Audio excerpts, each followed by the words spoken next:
नमस्कार, मैं हूं श्रद्धा। आप देख रहे हैं भारत एक्सप्रेस। ऑपरेशन सिंदूर में भारत ने पाकिस्तान के 9 आतंकी ठिकानों को मिट्टी में मिला दिया। पहलगाम आतंकी हमले के बाद भारत ने बदले की दृढ़ प्रतिज्ञा ली थी। पीएम मोदी की अगुवाई में पाकिस्तान में आतंकी ठिकानों पर हमले के लिए 12 मई यानी बुद्ध पूर्णिमा का दिन चुना गया। हालांकि यह ऑपरेशन खुफिया रिपोर्ट के बाद अचानक 6 मई की रात को ही अंजाम दे दिया गया। वहीं आतंकियों के खिलाफ बड़ी कार्रवाई के बाद पाकिस्तानी सेना ने एलओसी समेत पूरे बॉर्डर पर आम भारतीय नागरिकों को निशाना बनाया। नतीजन भारतीय सेनाओं ने एक बार फिर रौद्र रूप धारण किया और पाकिस्तान के एयरबेस पर भीषण हमला कर दिया। भारत के हाथों तगड़ी मार खाकर भी पाकिस्तान ने पूरी सच्चाई को छिपा लिया, लेकिन अब अमेरिकी मीडिया खुद पाकिस्तान के हर झूठ को बेनकाब कर दुनिया के सामने सच्चाई पेश कर रही है।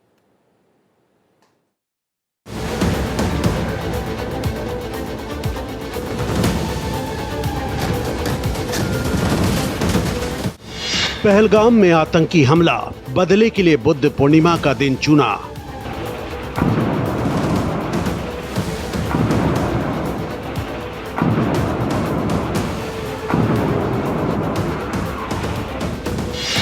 इक्कीस आतंकी ठिकानों की पहचान, 9 पर हुआ प्रलयकारी प्रहार।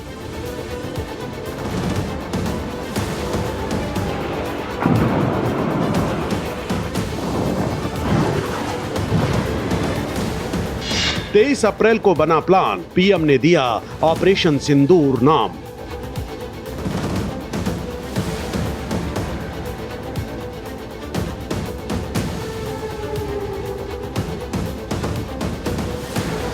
अचानक बढ़ी आतंकी हलचल, 6 मई को लॉन्च हुआ ऑपरेशन।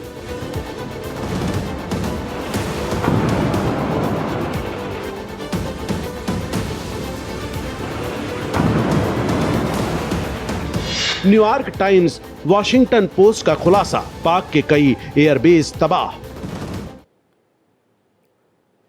पहलगाम आतंकी हमले के बाद भारत ने साफ कर दिया कि इसके साजिशकर्ताओं को भारी कीमत चुकानी पड़ेगी। भारत के हमलावर इरादे जानकर पाकिस्तान में बैठे सैकड़ों आतंकियों ने अपने ठिकानों को खाली कर दिया। भारतीय सेना के डर से आतंकी आका अलग अलग जगह जाकर छिप गए, लेकिन जब कई दिन तक भारत ने हमला नहीं किया तो खौफ के सौदागर बेफिक्र होकर वापस अपने ठिकानों में लौट आए। लेकिन वो ये नहीं जानते थे कि उनके इलाकों पर भारतीय खुफिया एजेंसी बाज की तरह नजरें जमाए बैठी हैं। जैसे ही आतंकियों की वापसी की खबर दिल्ली पहुंची, 12 मई बुद्ध पूर्णिमा को अंजाम दिए जाने वाला ऑपरेशन सिंदूर फौरन 6 मई की रात को लॉन्च कर दिया गया। भारत के जवाबी हमले की गोपनीयता का अंदाजा इसी बात से लगाया जा सकता है कि इसकी जानकारी पीएम मोदी समेत सिर्फ 4 लोगों तक सीमित थी। भारत ने 6 मई की रात ऑपरेशन सिंदूर लॉन्च कर पाकिस्तान में मौजूद 9 आतंकी ठिकानों को मिट्टी में मिला दिया।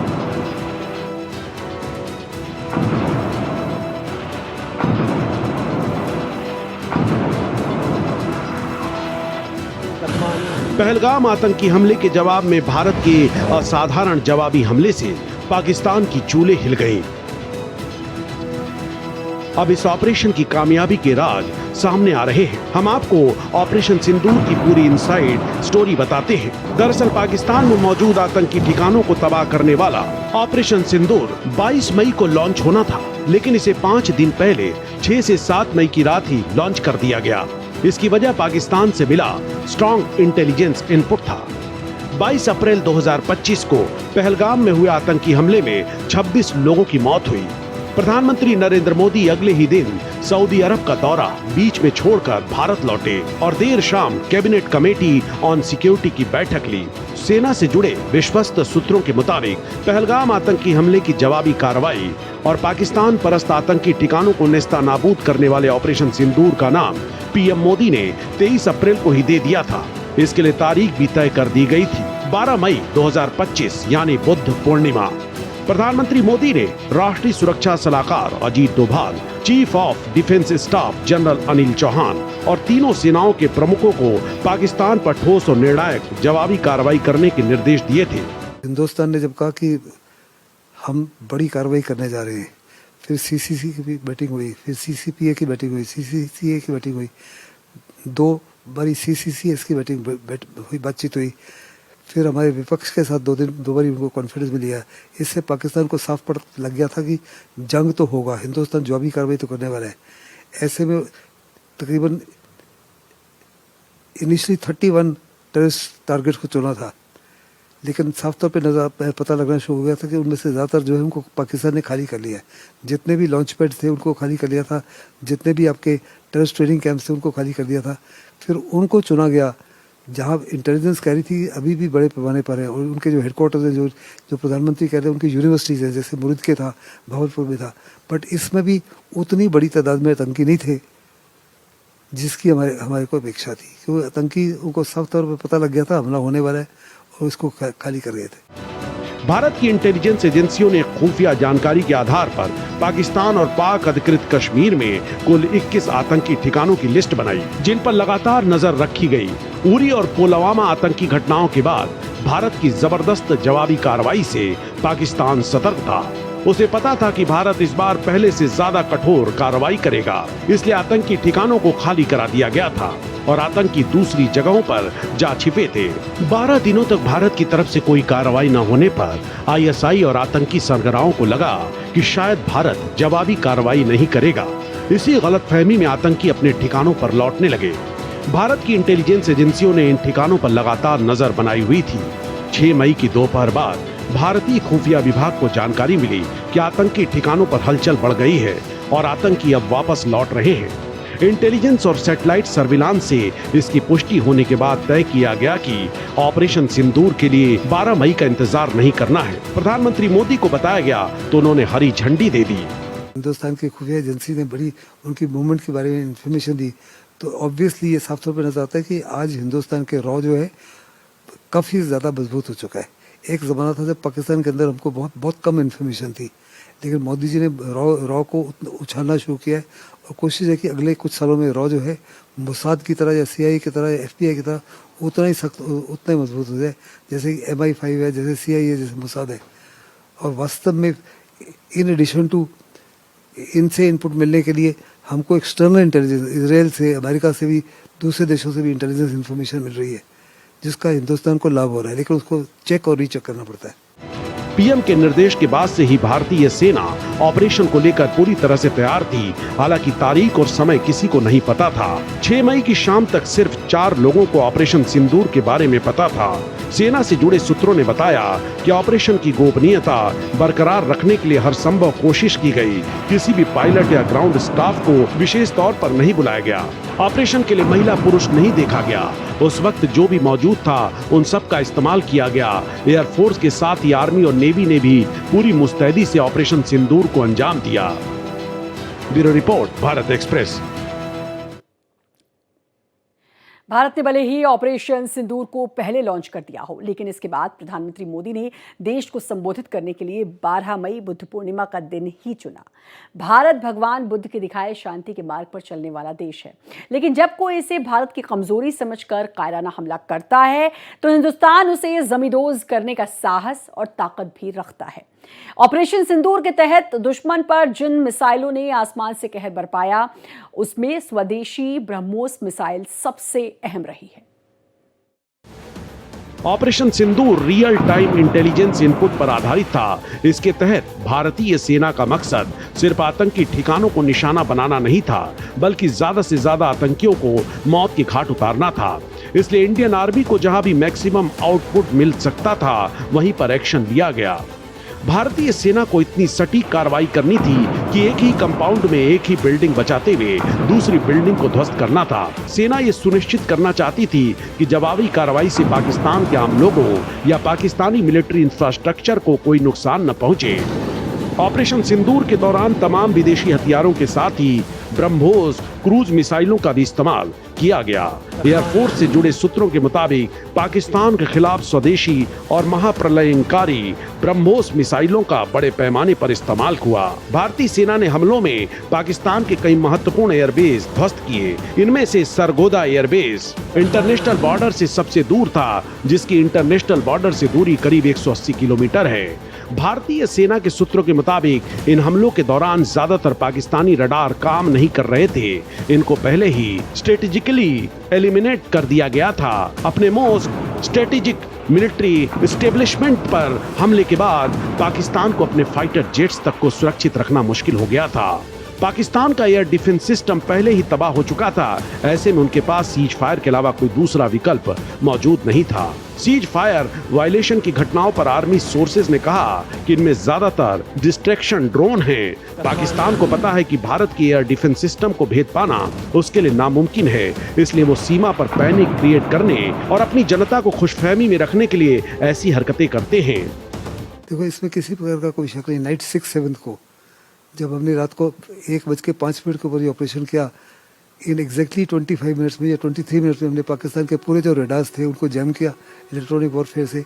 चाइना के जितने भी एडी रेडार्स थे काम नहीं किए, उनके एडीएस मिसाइल काम नहीं किए, और हमने 23 मिनट के अंदर 9 टारगेट्स जो हैं जिनको हमने चुना था उनको हर प्रकार से बर्बाद किया।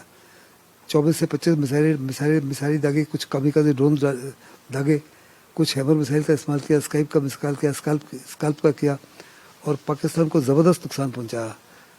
और उसके बाद में हिंदुस्तान ने साफ तौर पे कहा कि हमने जो 22 अप्रैल को जो हुआ था उसका बदला ले लिया है, लेकिन अगर पाकिस्तान ने रिएक्ट किया तो हम उसको जवाबी कार्रवाई करेंगे। लेकिन पाकिस्तान ने हमारी बात को समझा नहीं, इशारे को नहीं समझा, उसको रिएक्ट किया और हिंदुस्तान के खिलाफ अगले 2 दिन 700 ड्रोन्स के माध्यम से हमला करने की कोशिश की।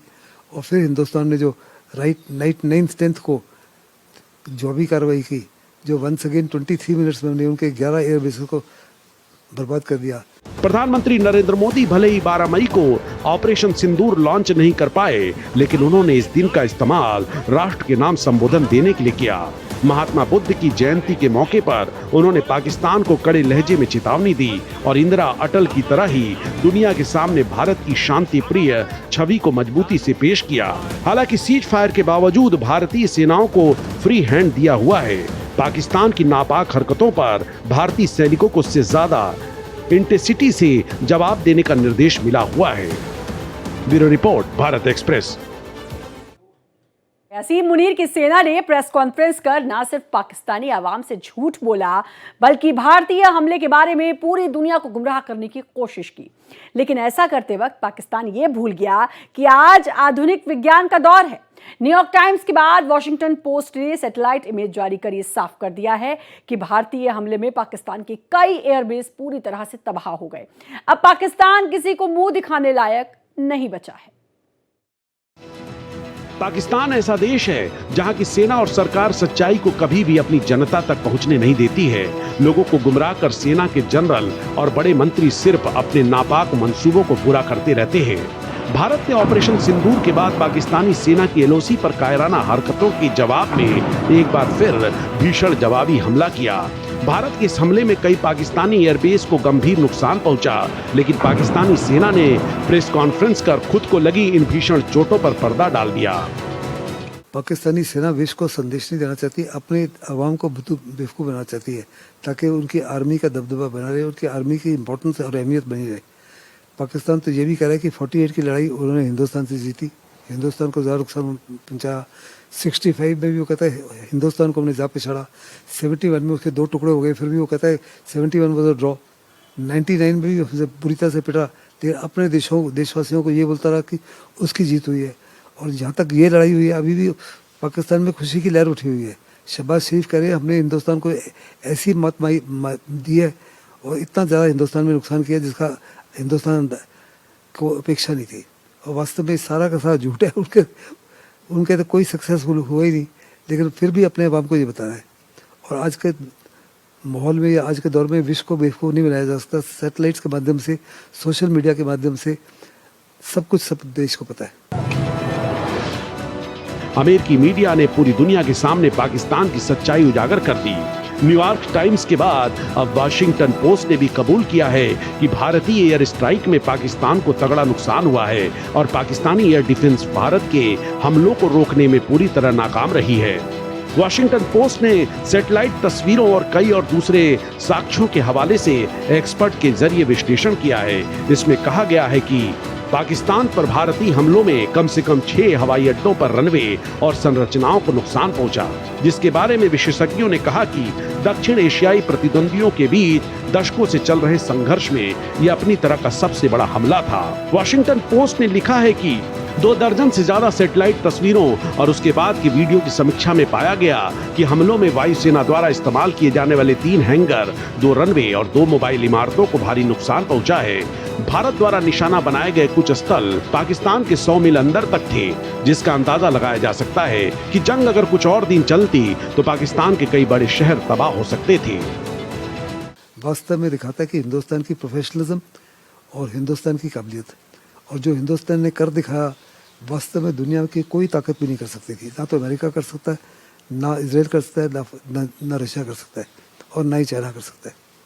क्योंकि पाकिस्तान एक न्यूक्लियर नेशन था, 12वीं सबसे बड़ी महाशक्ति है, हम चौथी महाशक्ति, और एक चौथी महाशक्ति 12वीं महाशक्ति को जो न्यूक्लियर पावर है इस माफिक मत दे दे, ये तो शायद दुनिया ने पहले कभी देखा नहीं था। अगर आप देखो 48 की लड़ाई, 65, 71, 99, पाकिस्तान साफ तौर पर जानता है कि हिंदुस्तान की सेना का मुकाबला नहीं कर सकता। तो सेना से बचने के लिए वो हमारे हमेशा ही सिविलियंस को टारगेट करता रहा। उसने हमारे मंदिरों को भी निशाना बनाया, हमारे गुरुद्वारों को भी निशाना बनाया, हमारे स्कूलों को भी हैकिंग भी करनी शुरू की, तो स्कूलों के ऊपर करनी शुरू की, हॉस्पिटल के ऊपर करनी शुरू की। यानी दूसरे लफ्ज़ों में वो सिविलियंस के ऊपर वार करता है, और हम केवल और केवल वार करते हैं उसके रेंजर्स के ऊपर और उसकी फौज के ऊपर, उसकी एयरफोर्स के ऊपर। प्रमुख अमेरिकी अखबार न्यूयॉर्क टाइम्स ने कहा कि भारत ने पाकिस्तान के सैन्य ठिकानों और एयरबेस को निशाना बनाने में साफ बढ़त हासिल की है। आपको बता दें, ये दावा करते हुए न्यूयॉर्क टाइम्स ने हाई क्वालिटी सैटेलाइट तस्वीरों को भी साझा किया है, जो मैक्सर्न टेक्नोलॉजी द्वारा खींची गई सैटेलाइट तस्वीरें हैं, जिसमें एयरबेस की पुरानी और हमले के बाद की तस्वीरों को दर्शाया गया है। इन रिपोर्ट्स के मुताबिक भारत के हमले काफी प्रभावी थे और बेहतर लक्षित थे। भारत द्वारा किए गए मिसाइल हमलों में पाकिस्तान के कई एयरबेस को साफ तौर पर काफी नुकसान पहुंचा है। सैटेलाइट तस्वीरों से साफ पता चलता है कि भले ही दोनों पक्ष एक दूसरे पर गंभीर नुकसान पहुंचाने का दावा कर रहे हैं, लेकिन असल में भारत ने पाकिस्तान को काफी नुकसान पहुंचाया है। इस रिपोर्ट में कहा गया है कि दोनों देशों में मॉडर्न डे वॉरफेयर और सटीक हथियारों के दौर में रणनीतिक रूप से हमलों को अंजाम दिया, लेकिन भारत ने इस लड़ाई में पाकिस्तान की एयरफोर्स के एयरबेस को निशाना बनाया, जिसमें पाकिस्तान के कई एयरबेस बर्बाद हो चुके हैं। बता दें, भारतीय वायुसेना ने सबसे पहला हमला कराची पोर्ट के पास स्थित भुलारी एयरबेस पर किया था। इसके बाद सबसे संवेदनशील हमला भारतीय वायुसेना ने नूर खान एयरबेस पर किया, जो पाकिस्तान की राजधानी इस्लामाबाद के पास स्थित है। वहीं पाकिस्तानी सेना का मुख्यालय और प्रधानमंत्री का कार्यालय भी वहीं स्थित है। इस्लामाबाद में स्थित सेना की यही यूनिट पाकिस्तान के परमाणु हथियारों की सुरक्षा की जिम्मेदारी संभालती है। यहाँ एयरबेस पर काफी नुकसान पहुंचा है। भारतीय सेना ने प्रेस कॉन्फ्रेंस को संबोधित करते हुए कहा था कि भारतीय वायुसेना ने पाकिस्तान प्रमुख एयरबेस को निशाना बनाया है, जिसमें रहीम यार खान और सरगोदा एयरबेस भी शामिल हैं। इस तरह वायुसेना ने कुल 11 एयरबेस पर हमला कर उन्हें तबाह कर दिया था, जिसके बाद पाकिस्तान घुटनों के बल आ गया और उसने सीज फायर का प्रस्ताव भारत को दिया, जिसके बाद भारत ने भी सीज फायर की सहमति दे दी। Bureau report, Bharat express. Bharat के भीषण और सटीक हमलों के आगे 10 मई तक पाकिस्तानी के हौसले पस्त हो गए। पाकिस्तानी सेना के डीजीएमओ ने भारत से सीज फायर की गुहार लगाई।